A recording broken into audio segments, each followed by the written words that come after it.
Boa noite. Vamos mais uma vez rever juntos o Credo dos Apóstolos. Diz assim: Creio em Deus Pai, Todo-Poderoso, Criador do céu e da terra, e em Jesus Cristo, seu único Filho, nosso Senhor, o qual foi concebido por obra do Espírito Santo, nasceu da Virgem Maria, padeceu sob o poder de Pôncio Pilatos, foi crucificado, morto e sepultado.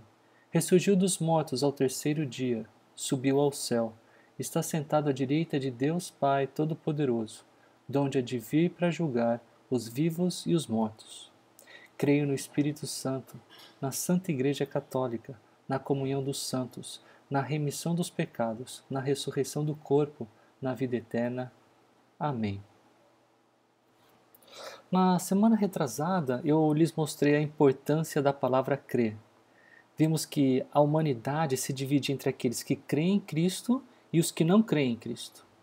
Os que creem não estão condenados.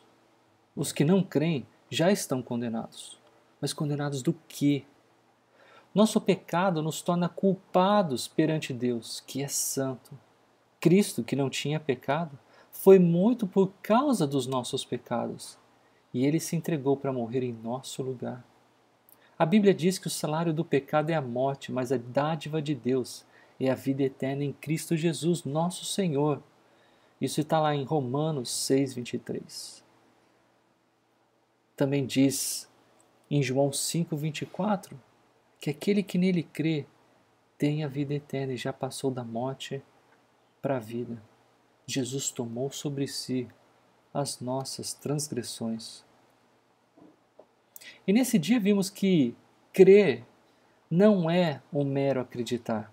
Observamos como exemplo de fé a mulher que por 12 anos sofria de hemorragia, mas foi curada por Jesus, no texto de Marcos, capítulo 5. Também vimos que a fé tem um alvo correto, o verdadeiro Deus. O Deus revelado pela Escritura Sagrada. Falei sobre isso quando ilustrei com a Coca original e a Coca Zero.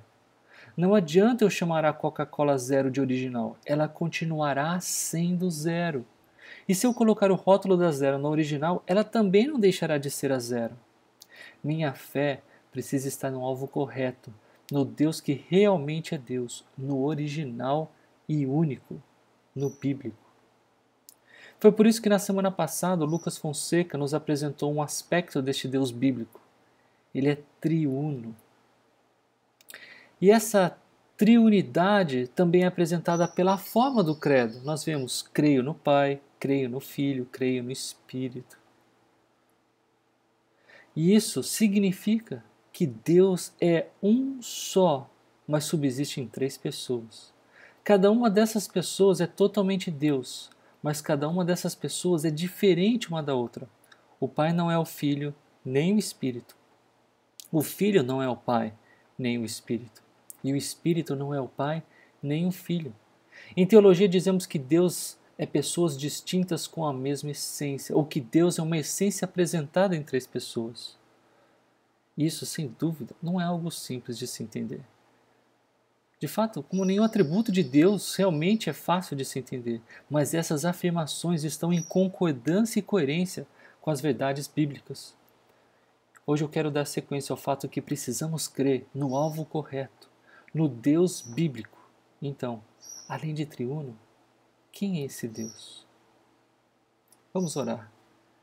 Senhor, muito obrigado pela presença de cada um aqui. Eu te agradeço pela forma como o Senhor tem nos orientado, como o Senhor tem nos dado a oportunidade de, nesse país, abrir a Tua palavra de forma livre e estudá-la. E juntos aqui, Pai, observando uma confissão de fé bastante antiga, o Credo dos Apóstolos, que nos ajuda de forma resumida, de forma sucinta, a percebermos quem o Senhor é. Que a gente possa fazer isso, Pai, para a honra e glória do Teu nome.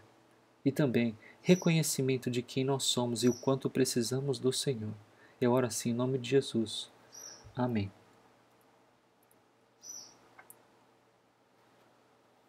O Credo dos Apóstolos começa: creio em Deus, Pai, Todo-Poderoso, Criador do céu e da terra. Claramente, quando o credo fala do Deus Pai Todo-Poderoso, Criador do céu e da terra, existe em vista o fato que nós e todas as coisas criadas dependem do Criador para a nossa existência a todo momento. E perceba como a Bíblia coloca junto a questão de Deus como Pai e Criador. No Antigo Testamento, em Malaquias 2:10, nós lemos: não somos filhos do mesmo Pai? Não fomos todos criados pelo mesmo Deus?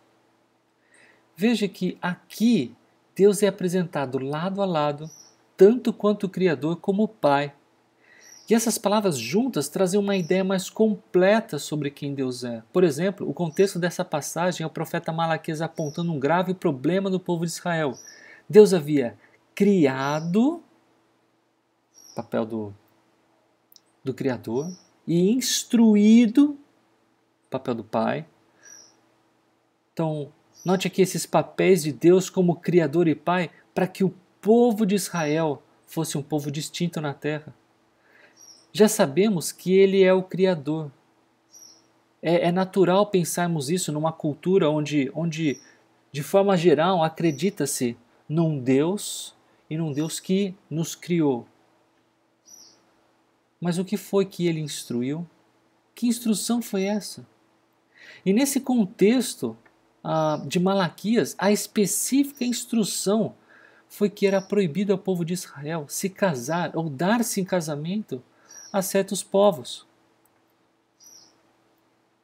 Em Êxodo 34, versículos 15 e 16, nós lemos: não faça tratado algum com os povos que vivem na terra.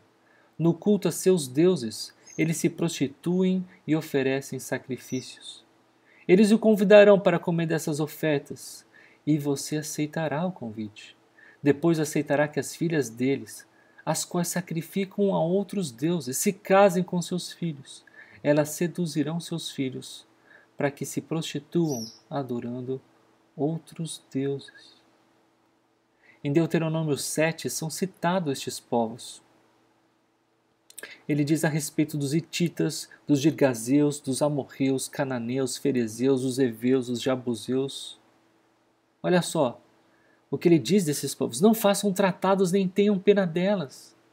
Não se unam a elas por meio de casamentos. Não deem suas filhas em casamento aos filhos delas, nem tomem as filhas dela como esposas para seus filhos, pois farão seus filhos se afastarem de mim para adorar outros deuses. Então, além de citar os povos, a proibição é ratificada e tem a sua explicação dita mais uma vez: vocês vão me abandonar. Na época do profeta Malaquias, houve violação do mandamento. Os homens se casaram com mulheres de outros povos e por isso violaram a relação que tinham com Deus. A instrução desse Deus, cujo relacionamento com os seus é como de um pai para um filho, foi desobedecida. Ele não é um Deus que os criou e os deixou a viver à mercê das circunstâncias e do tempo, mas um Deus que, como um pai, sabe o que é bom e o que não é para seu filho. Ele é o Criador, que sabe tudo sobre nós, tanto quanto Ele é o Pai, que nos instrui para andar no caminho, no melhor caminho. E como Pai, Ele zela pelas nossas vidas, nos instrui, nos disciplina e faz isso de forma pessoal e familiar. Em Oséias nós lemos: quando Israel era menino, eu o amei, e do Egito chamei meu filho. Deus é Pai, mas Deus também é apresentado como Criador e Pai no Novo Testamento.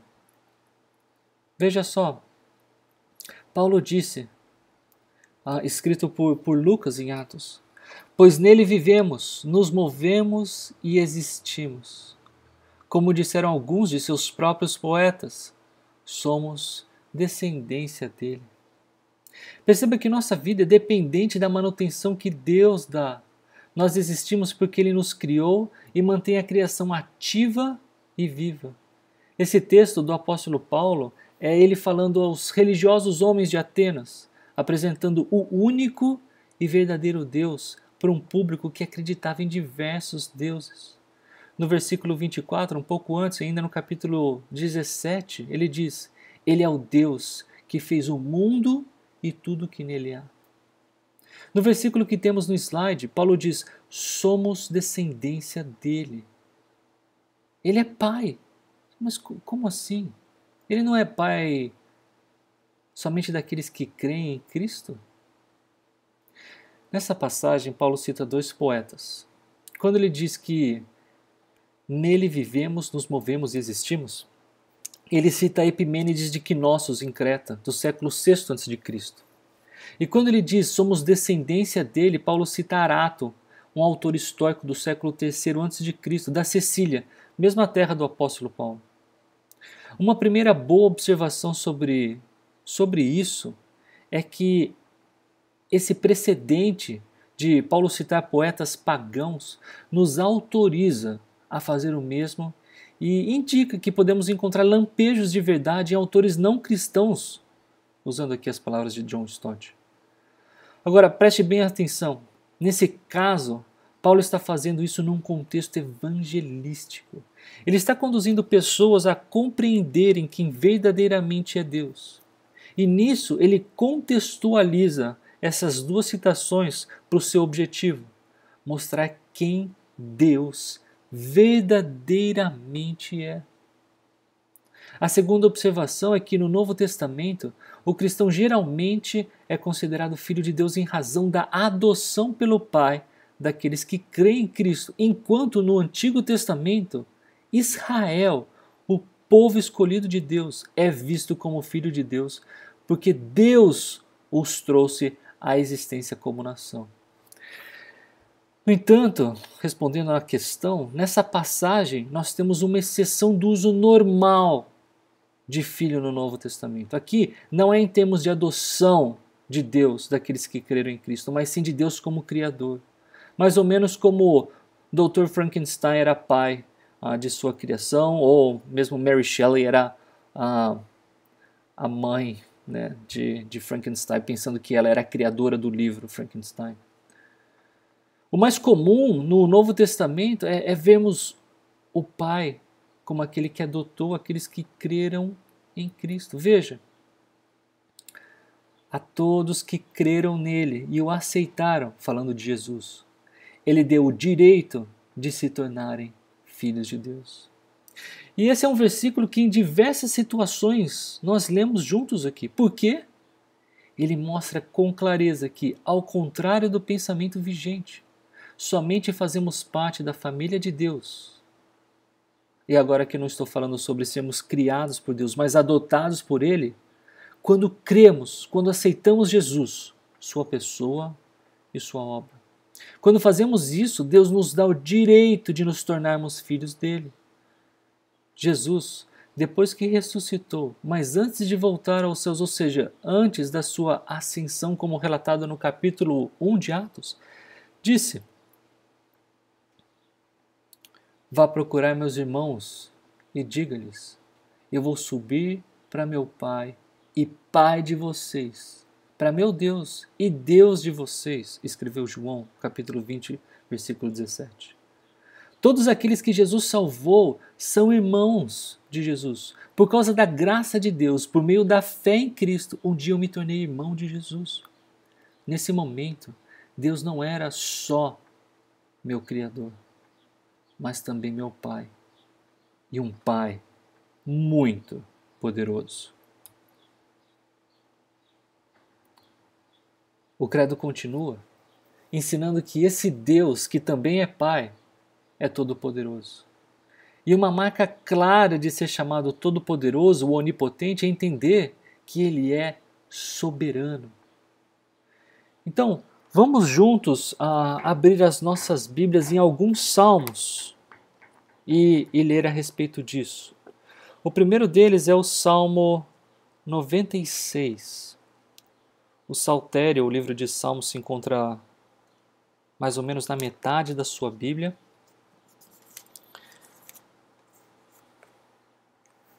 E o texto diz assim, Salmo 96, na versão internacional: cantem ao Senhor um novo cântico, Cantem ao Senhor, todos os habitantes da terra. Cantem ao Senhor, bendigam o seu nome. Cada dia proclamem a sua salvação. Anunciem a sua glória entre as nações, seus feitos maravilhosos entre todos os povos. Porque o Senhor é grande e digno de todo louvor, mais temível do que todos os deuses.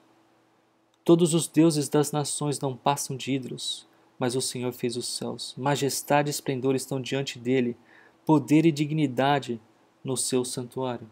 Nós cantamos isso. Deem ao Senhor, ó famílias das nações, deem ao Senhor glória e força, deem ao Senhor a glória devida ao seu nome, e entrem nos seus átrios trazendo ofertas. Adorem o Senhor no esplendor da sua santidade. Tremam diante dele todos os habitantes da terra. Digam entre as nações, o Senhor reina.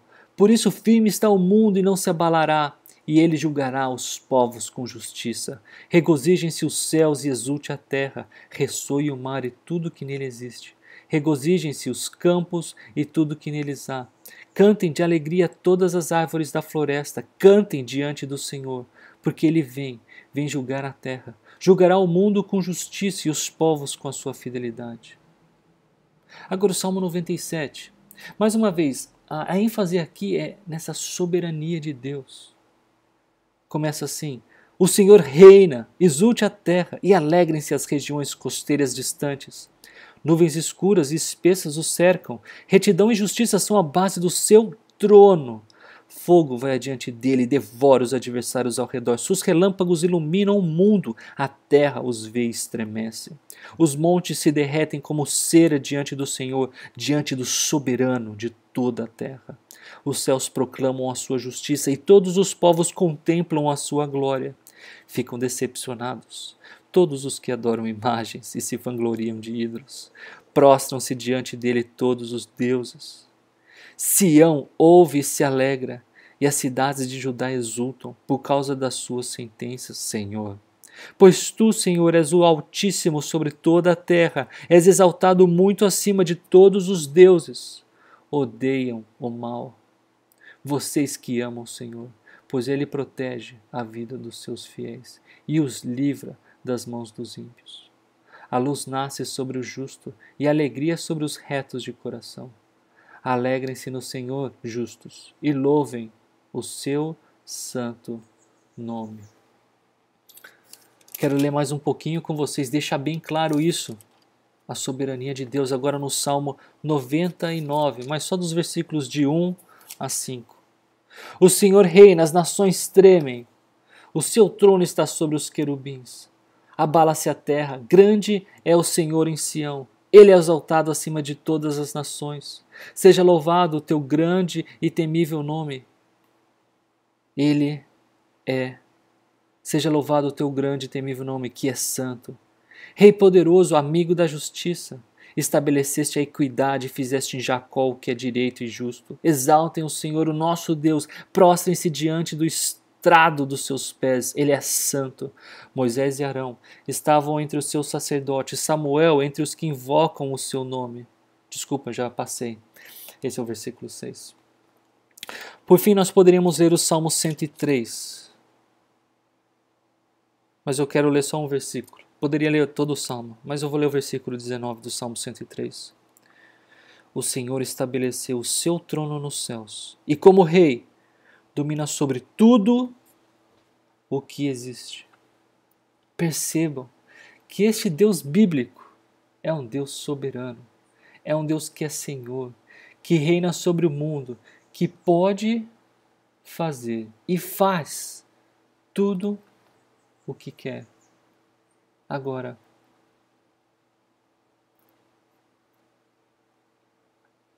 será que existe alguma coisa que Deus não pode fazer? O Salmo 135, versículo 6 diz: o Senhor faz tudo como deseja, nos céus e na terra, nos mares e em suas profundezas.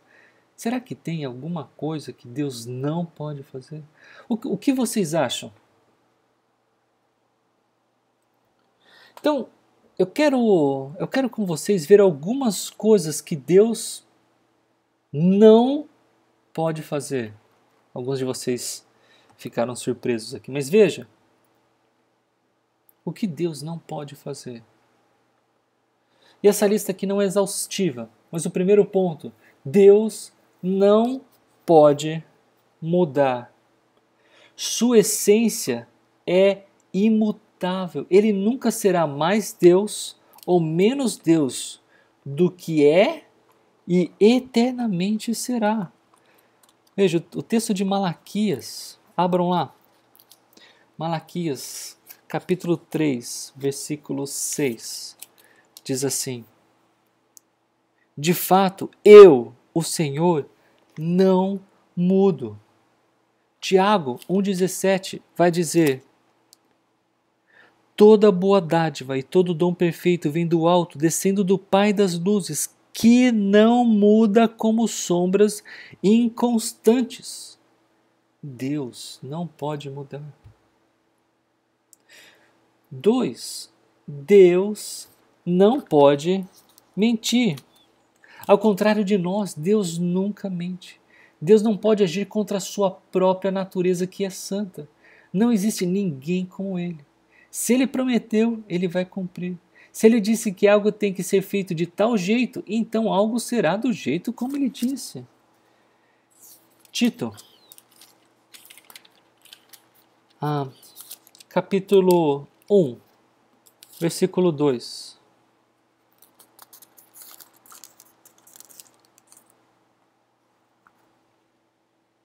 Nós lemos: fé e conhecimento que se fundamentam na esperança da vida eterna, a qual o Deus que não mente prometeu antes dos tempos eternos. O livro de 1 Samuel,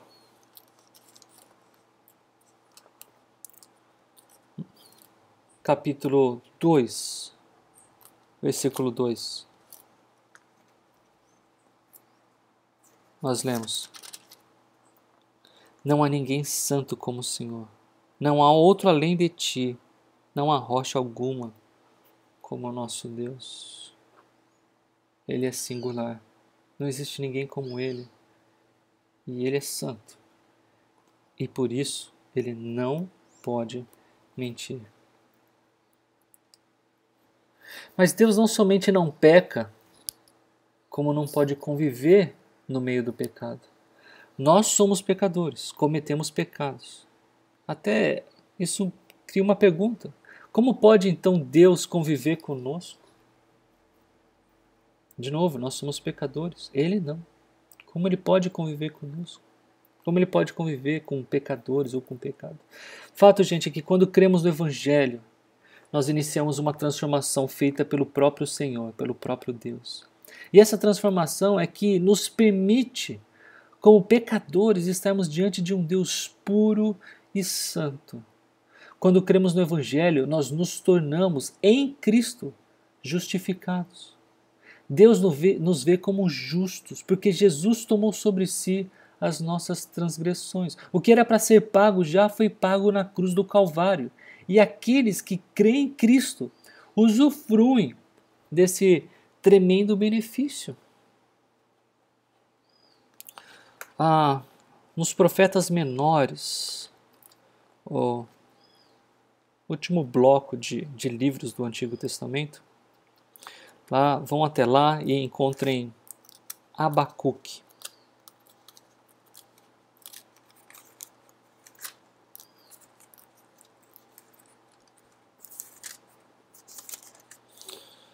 Estou chegando lá com vocês.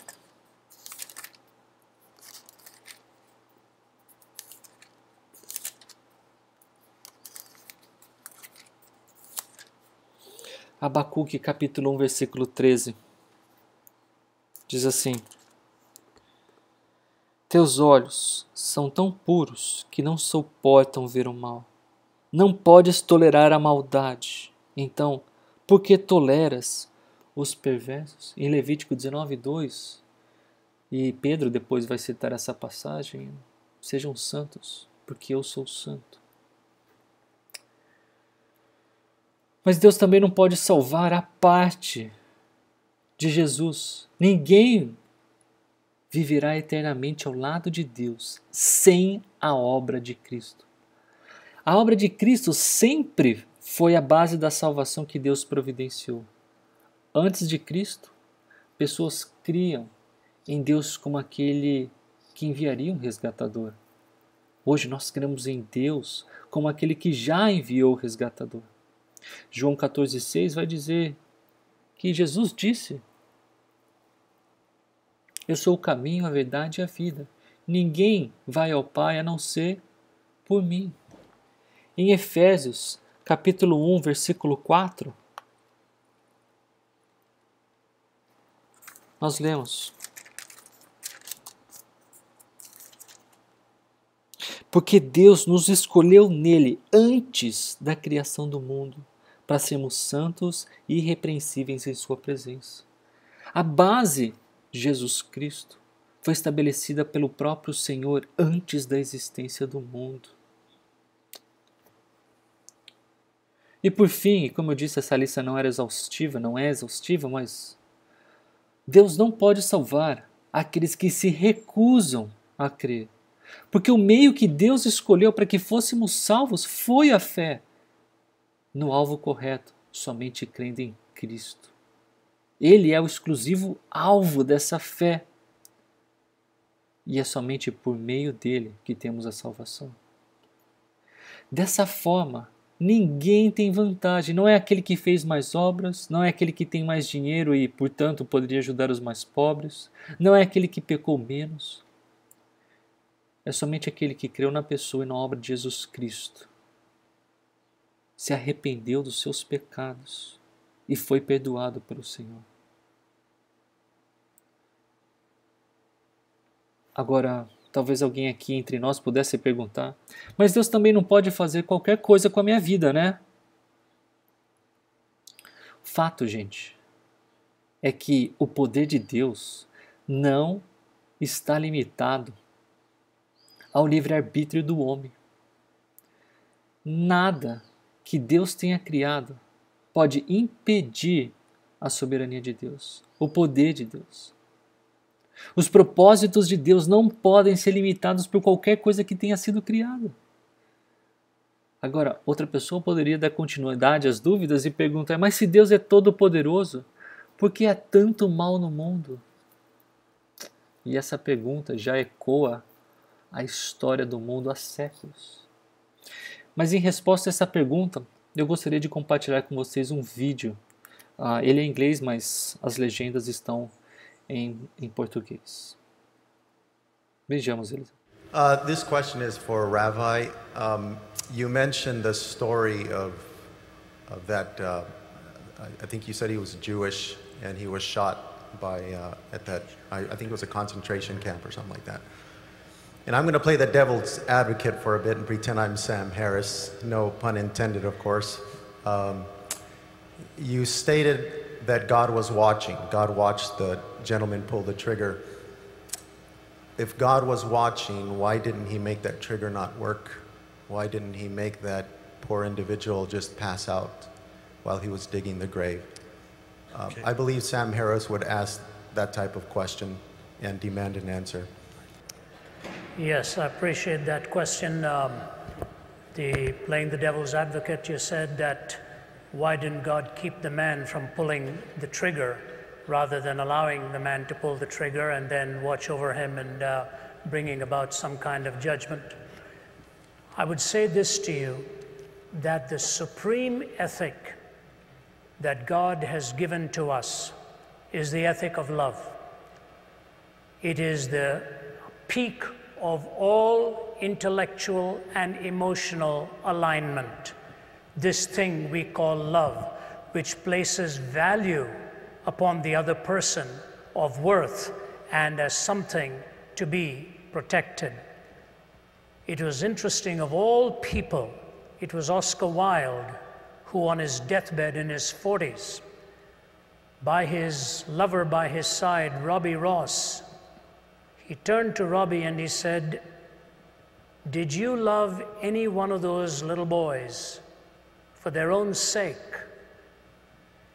It was an incredible question to ask by a man who was a hedonist on his deathbed in his 40s. And he said, Robbie, did you ever love any one of those little boys for their own sake? And Robbie Ross said, no, I can't say I did. He said, bring me a minister. Bring me a minister. And it was in his magnificent poem, The Ballad of Reading Gaol, that Oscar Wilde said, only Christ was big enough to cleanse his heart and forgive him for all that he had done. The point even the hedonist realized was that in pleasure also, value and love are the supreme ethics that can be treasured. But you can never have love without intrinsically weaving into it the freedom of the will. You cannot have love without the freedom of the will. If you are compelled by some machine to a certain decision, you can never love. You can comply, but you will never be choosing to express that sentiment and the reality of love. If love is the supreme ethic, and freedom is indispensable to love, and God's supreme goal for you and for me is that we will love him with all of our hearts and love our neighbors as ourselves, for him to violate our free will would be to violate that which is a necessary component so that love can flourish and love can be expressed. If you're asking for God to always stop the trigger, why not God stop everything else? Next time you hold a cup of boiling water, he makes it frozen water instead. Next time you're about to cross the street and you're going to be hit, he pulls your leg back. What you're asking for is a different entity than humanity. As wonderful as it may seem that in stopping that you think he is protecting you from that which is destructive, the greatest denial that you're asking for is the freedom of your will to be able to choose and to love God with all your heart and all your soul. When you've got love as the supreme ethic and the freedom of the will to choose that love, all of the other contingencies come in and can become explained why it is possible to either choose or to reject so that love can ultimately reign supreme. If you want compliance and some kind of a mechanical response, your question itself will self-destruct. You're asking the question because you're free to ask it, and you're free to ask it because you're free to love. And when you love him, in spite of all of the contraries that you see around us, you're trusting him for having the supreme wisdom and the knowledge to ultimately bring a pattern out of it all. We think, for example, we know so much. The story is told in Mideastern folklore of this man who lost his horse that ran away. And when the horse ran away, the neighbor came to him and said, you know, bad luck, isn't it? Your horse is gone. He said, what do I know about these things? A few days later, the horse came back with 20 other wild horses. And the neighbor came and said, amazing, it's not bad luck, it's good luck. You've got 20 more. Man says, what do I know about these things? His young son is going and taming one of the new horses. That young horse kicks him and breaks his leg. The neighbor comes and says, terrible, isn't it? Your son's leg is broken, bad luck that these horses came. The fellow says, what do I know about good luck and bad luck? A few days go by and a bunch of thugs are coming looking for recruits to join their gang, and they're looking for all the able-bodied young men, and they're about to pick this young man but find out his leg is broken, and they say, we don't want him, we're going to move on to the next house. So the man comes and says, good luck, isn't it? Your son's leg was broken. In one little series of episodes, we don't know what lies ahead. Why don't you wait till you stand before God face to face, and you will find out there were reasons why he didn't stop that trigger, so that you will see the heinousness of evil and see the majesty of love and good managing to navigate yourself but as the pilgrim's progress to come to the celestial city.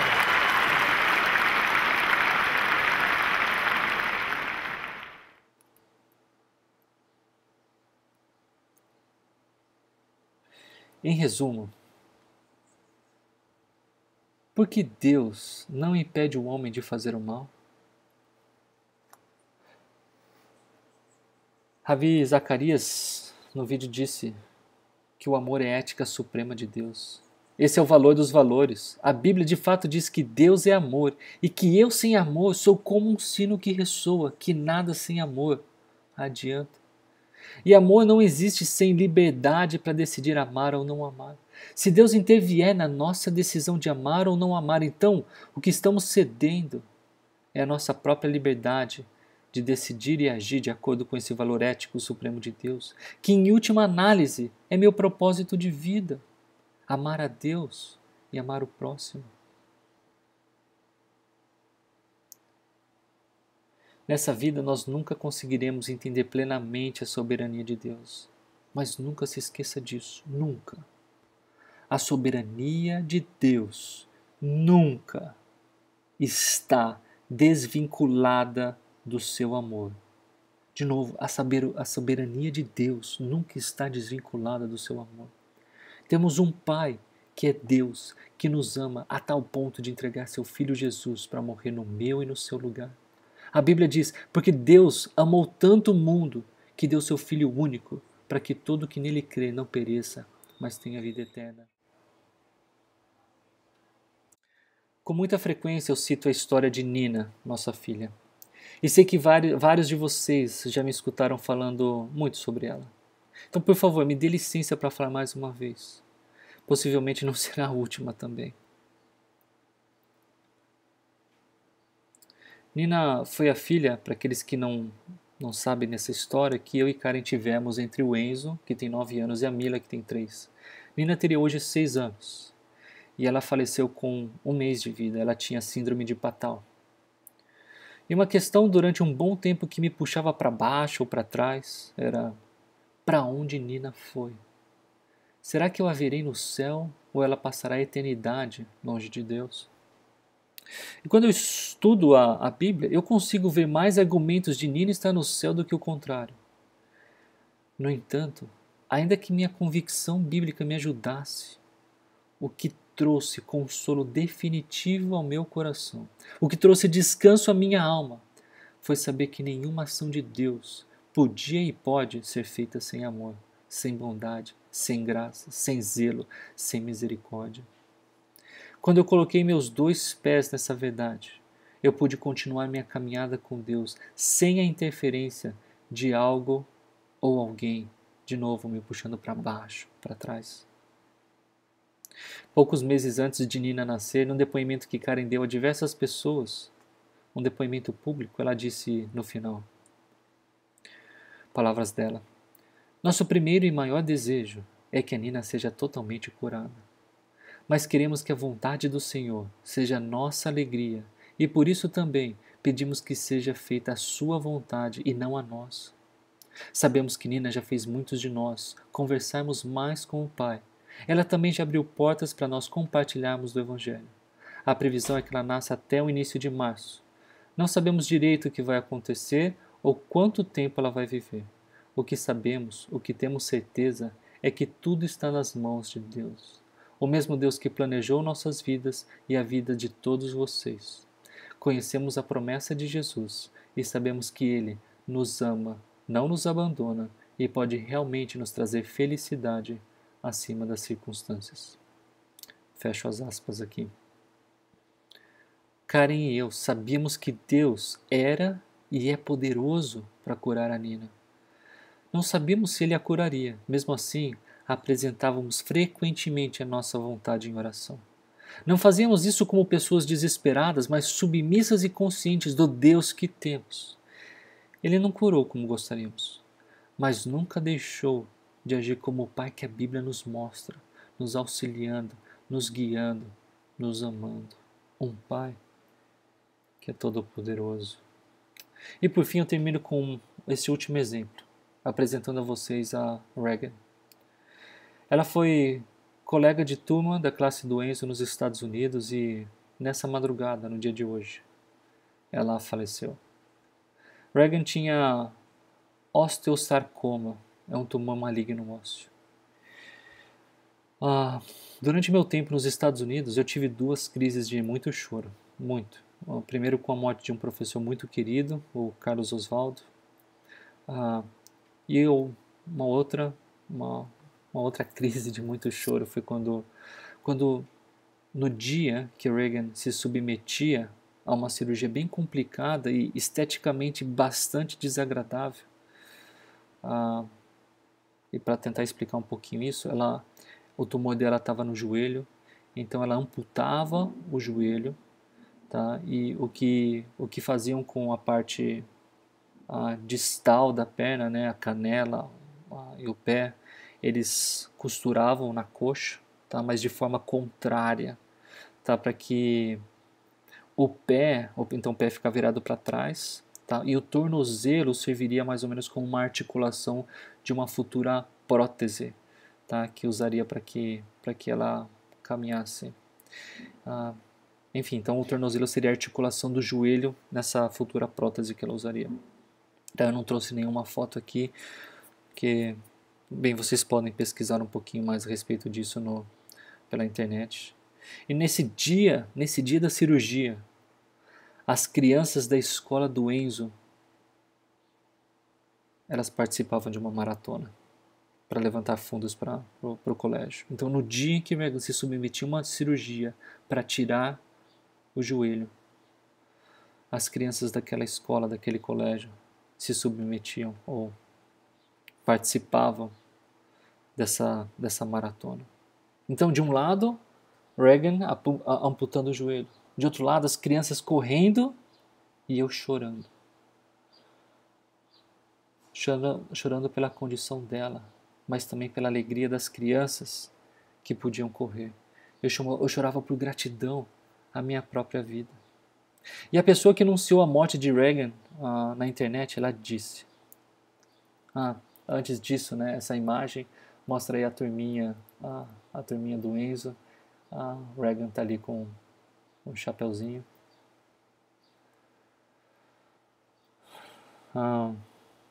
Ela disse o seguinte: ela está envolta nos braços de Deus, livre de dor.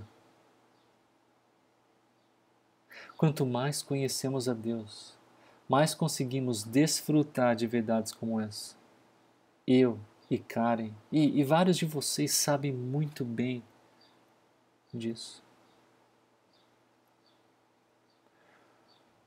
O Pai é todo-poderoso e usa seu poder como bem quer. No entanto, Ele não é um Deus carrasco, não é um Deus cruel, é um Deus que, além de Criador, é um Deus que nos ama e se envolve conosco pessoalmente. Esse como bem quer sempre acompanha o seu caráter imutável, amoroso, desejoso de que todos cheguem ao conhecimento da verdade. Esse é o Pai que a Bíblia apresenta. E eu posso afirmar para vocês que eu creio em Deus, Pai Todo-Poderoso, Criador do céu e da terra. E você? Senhor nosso Deus, muito obrigado pelo tempo que estivemos juntos, de reflexão na Tua Palavra e de percepção de quem é o Senhor segundo a Tua própria Palavra. Que isso mova as nossas vidas.